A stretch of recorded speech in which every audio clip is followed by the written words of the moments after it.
Hello, everybody. Today, new vlog. Yes, it was supposed to be done yesterday. Totally, what. And, unfortunately, because 10 o'clock took me a lot of time to clean the audio for Loz and I didn't actually have an opportunity to easily do the vlog and actually have time to relax as well. And considering how busy and hectic it's been trying to get Faulty Frame Squad done and things, I opted not to actually do the vlog yesterday. So I'm doing it today instead. It's Monday, and this will probably come out on Tuesday due to the weird shenanigans that is YouTube. So, episode 130 of 10 o'clock has recently come out, and we're actually trying to do something a bit new for 10 o'clock. Some people have actually stated from time to time that they find it very difficult to distinguish the shenanigans that both Loz and I say on a regular basis because we sound so gosh damn similar. I kind of say poppycock to that. How on earth do Loz and I sound similar? But I'm not going to argue.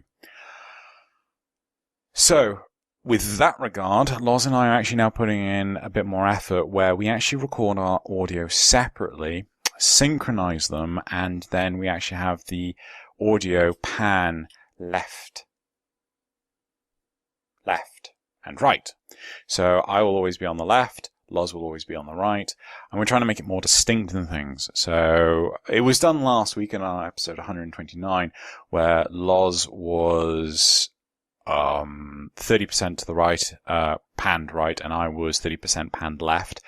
But no one really noticed at all. In fact, the one person I was actually asking, did you notice? Didn't notice at all. I had to actually tell them what it was because he was driving up the wall that I didn't actually tell him, where it wasn't obvious and things like that. So he was trying to get. Anyway. So Faulty Frame Squad episode 2 is actually the majority done.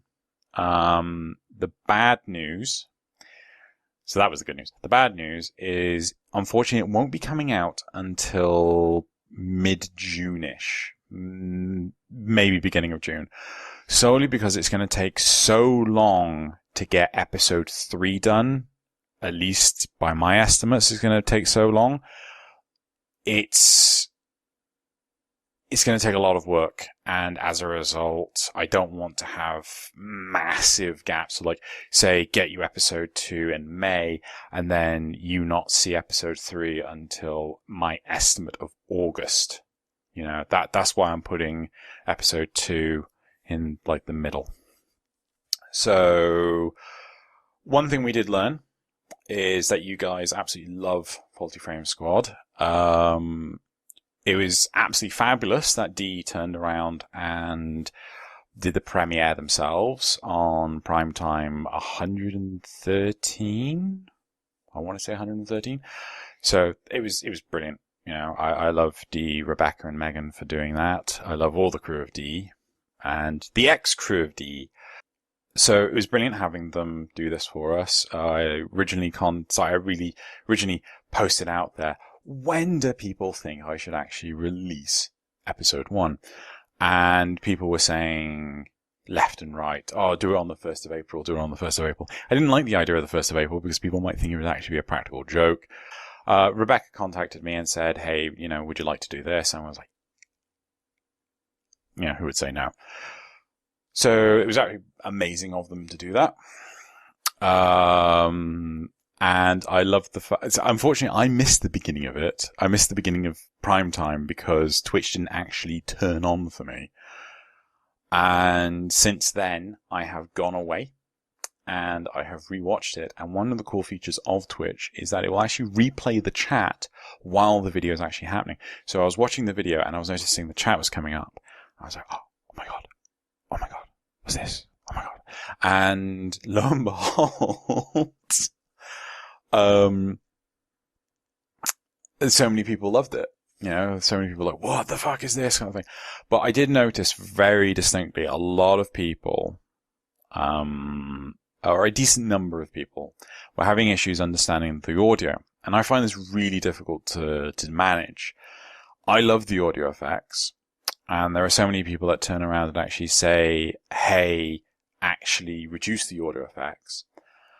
And actually, true story, Loz was telling me, reduce the audio effects of Vault. Vault is the hardest one to understand. Reduce the audio effects of Vault.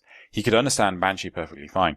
So I reduced the audio effects of Vault to the point of one of Vault's effects was down to minus 15 decibels, and the other one was minus 20, right? Now, I could barely hear it compared to the others. And Loz was saying it still needs to be toned down more. And I was like, what?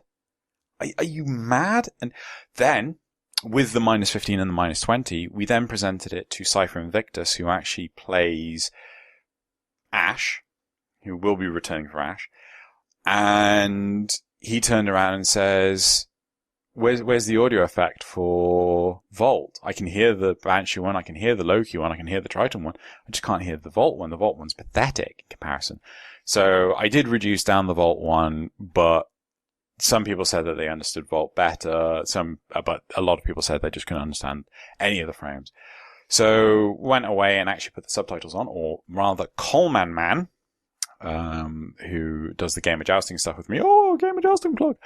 Actually did the subtitles for me. I gave him the script for the first episode. He put the subtitles in, and they've actually massively streamlined how to do the subtitles.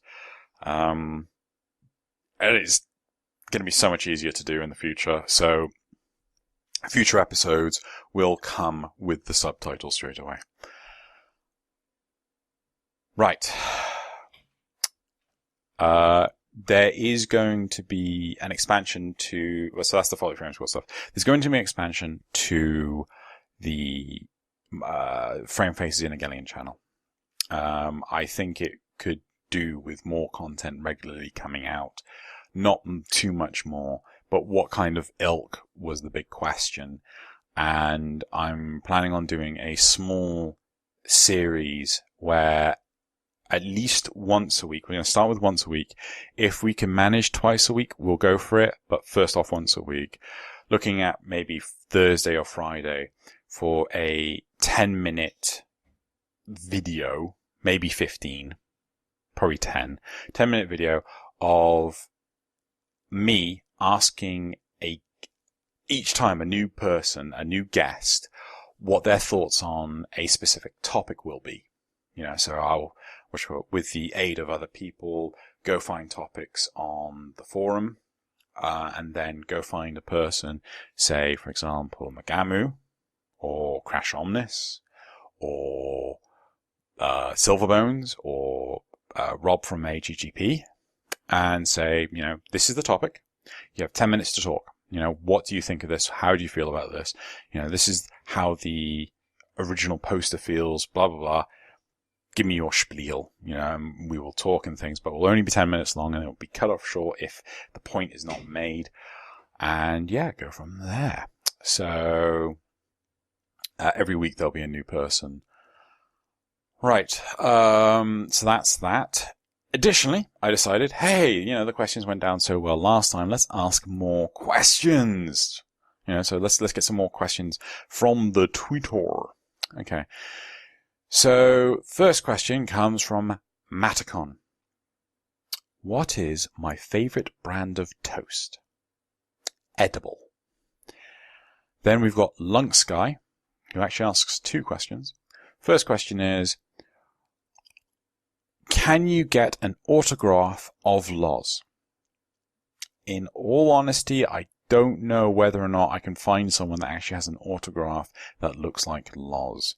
I don't know, maybe Loz's autograph looks like Loz. I don't really know. It's kind of confusing. Or maybe it should just look like the word Loz rather than Loz's face. His second question is, have you had fans recognize you in public over at the Land of Tea and Rain? No, but I have had them recognize me in Germany. Chardan actually noticed me, sort of thing. He worked out who I was. Because I gave out a hint, like on my Twitter, I put the Warframe. Oh, it's up there. The Warframe Cyandana. Cyandana? No. Bandana. Yeah, bandana. Put the Warframe bandana on my shoulder, like safety pinned it on, and walked around. And when we left Gamescom, he turned up in the station with Vixos and said, and he just pointed at us, "You son of a bitch!" I can't actually remember what he said, but I'm just going to say he said, "You son of a bitch!" And that was absolutely hilarious, and we had a brilliant time. Rebecca also, so a funny story with Rebecca, who actually signed the armband. We ended up meeting her. It was me, Loz, and Cypher Invictus. We went to one of the Eurogamers, and Warframe was in the PlayStation 4 booth, and we ended up meeting her, and it was absolutely brilliant, so on and so forth. And this was when 10 o'clock was really early days. But then when we got to Tenno VIP, she turned and said, "I recognize that voice anywhere." And it was just like, oh man, that really brought a smile to my face. So, in England, no one fucking knows who I am. Everywhere else, or Germany, yeah, people recognize me. Okay. Next question from Vixos. What games are you looking forward to, and which kind of food may lure you to the dark side? Okay, so what games am I looking forward to? I'm certainly looking forward to Overwatch, another Blizzard title. I'm looking forward to WoW Legion, but I feel that if Blizzard don't actually produce a decent plot, that'll be the last WoW expansion for me, because Warlords of Draenor was awful. Anything else that's coming out in the not too distant future? Oh god, I'm not even interested in the likes of Battleborn. I've heard good things about it, but it's just like, again, I'd rather play Warframe. I've been a little bit disappointed in the lack of endgame for The Division. And I'm hoping that the patch that comes out tomorrow actually has some decent content. Oh, no! Doom. I'm actually looking forward to Doom. I love those kinds of first-person shooters. I have no interest in the multiplayer whatsoever, but I just love running around just munching shit. That looks really interesting to me. Beyond that, not a whole lot, I'll be honest. Not even things like Total Warhammer, because that's what it should really be called. Anyway, so no, beyond that, nothing. Then we have XZ791 asking, what is more important, love or passion, and why? Okay, it's kind of an odd question, but you kind of need both. If anything, I suppose love is more important, but without passion, it's kind of a weird relationship you got going on. It's not like it won't work, but it depends on what kind of relationship you want. Oh, and do you prefer healthy or unhealthy food? My kind of taste actually differs a lot. So it's like sometimes I'll be like, I need salad, I'm salad. Sometimes we'll be like, I need lasagna. Oh, I didn't actually answer Vixos' second question. And what kind of food may lure you to the dark side? Okay, lasagna. That will always lure me to the dark side. But if you can actually make me a pizza that actually has proper cheese on it, because a lot of the cheeses in the UK for like a lot of fast food pizzas and things, they use this synthetic fake cheese, and it makes me violently ill. Apparently a lot of people are actually allergic to it, and I'm unfortunate, and I'm one of them. So yeah, pizza that doesn't make me ill, and definitely lasagna. So going back to the original thing, do I prefer healthy or unhealthy food? I'm all over the place. Getting a phone call. Be right back. Okay, phone call over. So, going back to the question, healthy or unhealthy foods, preference-wise, I'm up for pretty much anything. I like to try things at least once. The only things I don't particularly like are fish. I don't really like fish. I do typically go for unhealthy food solely because it's easy. If I had time, I would cook, or if I had a clean kitchen, I would cook. Next question from Holdex to Revive. Did you see the Rogue One trailer and any plans to go see it at the end of year? Yes. And I look forward to it, but I I just don't know whether or not Disney are milking it a bit too much. Okay. Yeah. I mean, I'm not looking forward to the next Star Trek film either. More looking forward to Episode 8 of Star Wars than anything else. Or... Wow, is there any movie I'm really looking forward to this year? Guardians of the Galaxy 2, but I think that's next year. Deadpool was the main thing. And then Jardan, who is a pain in my ass, leaves a lovely question of, how's that Oberon cosplay for TennoCon coming along?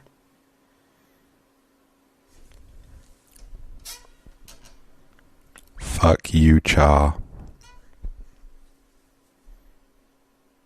And that's basically it for this episode. So, any questions, just go ahead and leave them in the comment section below. And the only thing I will ask is, if you know anyone that hasn't seen Faulty Frame Squad, please go and pimp it. I'd really love more people to see it. I was very happy that the first day it got, first 24 hours it got over 1,000 views, especially for my, less than 3,000 sub channel. I now hit 2,500 subs. Ooh. Anyway, so thanks very much for watching. I will promise to stop rambling and maybe actually get more to a point at some point in the near future point of time. So thanks very much for listening, and I'll talk to you soon.